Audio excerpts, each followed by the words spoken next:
I want to go over some of the things from today's lesson that we learned for the A minor waltz. We were juxtaposing the opening theme, that is the first two measures, with its repeat that comes a couple of lines down. And that's beginning is repeated so much in the A minor waltz that each time you need to do something a little different, either with dynamics or phrasing. And if you start with, say, a medium loud beginning, and you're more in the keys, such as this way. I'm not using pedal. So I'm pretty much deep in the keys, and I'm still using my rolling motion through the ABC. Now when you go over to, and I'm looking at what measure exactly number it is. Okay, so when you go to measure 9, 6, 7, 8, 9, with a pickup to 9, it's probably best to go softer, to play softer, and to do that you have the same contouring of your hands and arms, but you have less weight on your arms. But you're still thinking in the same shape, so you're doing very light on this.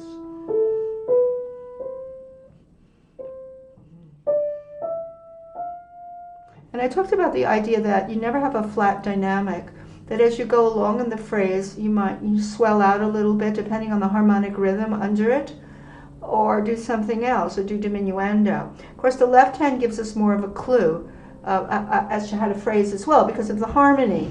But even just what I did pretty much is straightforward. Now, if I add the left hand to the beginning, and I still want to do my medium loud at the beginning, I have now the cushion of the left hand.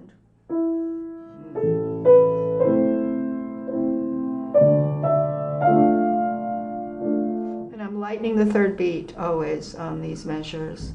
Now if I go to the same place in measure 9, I'm just going to play it softer, but I'm going to contour it the same way.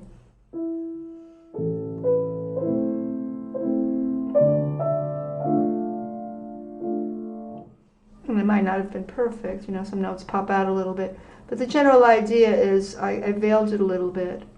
Now if you continue the phrase in the beginning and juxtapose the beginning with starting at measure 9 and let it go spill out to the conclusion of the phrase, then you can see how the contouring gets a little more complex.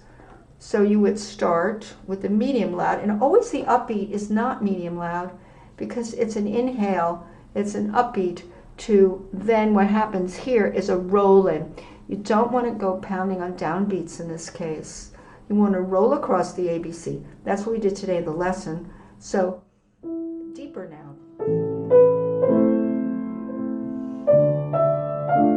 Now dip a little under this. Now.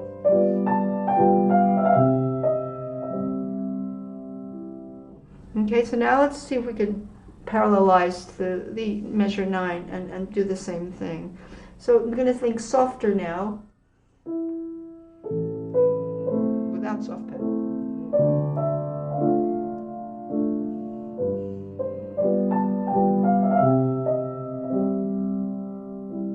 So there it is. Nothing is set in stone either. I mean, there's other interpretations, but at least you can study and make decisions about how you are going to play various entrances that are remarkably the same as the beginning. Then we also talked about the middle section, where suddenly the dynamic changes and the whole contouring of the piece changes, where you have a scale in the melodic minor and intensifies. We talked about the fact that even though you want to bring it out, you don't want to pound on the very first note of that section because it jolts it. It's like a scale. It's a scale pattern because you're doing sol, la, ti, do, re, mi, do, sol, re, do. We're, in the melodic minor starting on sol, the fifth note. Sol, la, ti, do, re, mi. It's the 5, 6, 7, 1, 2, 3 of that scale. So with today's lesson, I was urging the student to not fall down hard on the E, but come in a little bit under the E and then dead weight as she goes into the scale. So it would be more like this.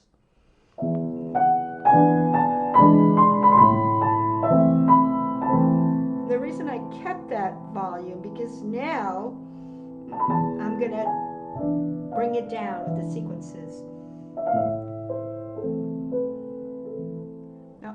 was able to do that because I fed enough arm weight or hand arm weight into that first part. Because he takes the sequence off the second part of, that would be measure 18. Off measure 18 is his departure point for sequences down. So that's what I urge the student to do. If she gets too tiny in the beginning statement in that measure 18, and she won't be able to come down and have anything left. It will disappear. Also depends on the piano you have. You know, you are hoping that you have a resource or reservoir of dynamic, diverse dynamic levels. Not all pianos allow that, but you almost have to outsmart your piano if it doesn't.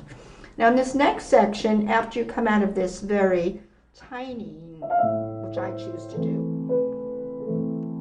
then the decay of that makes me come in soft on this. And then dead weight.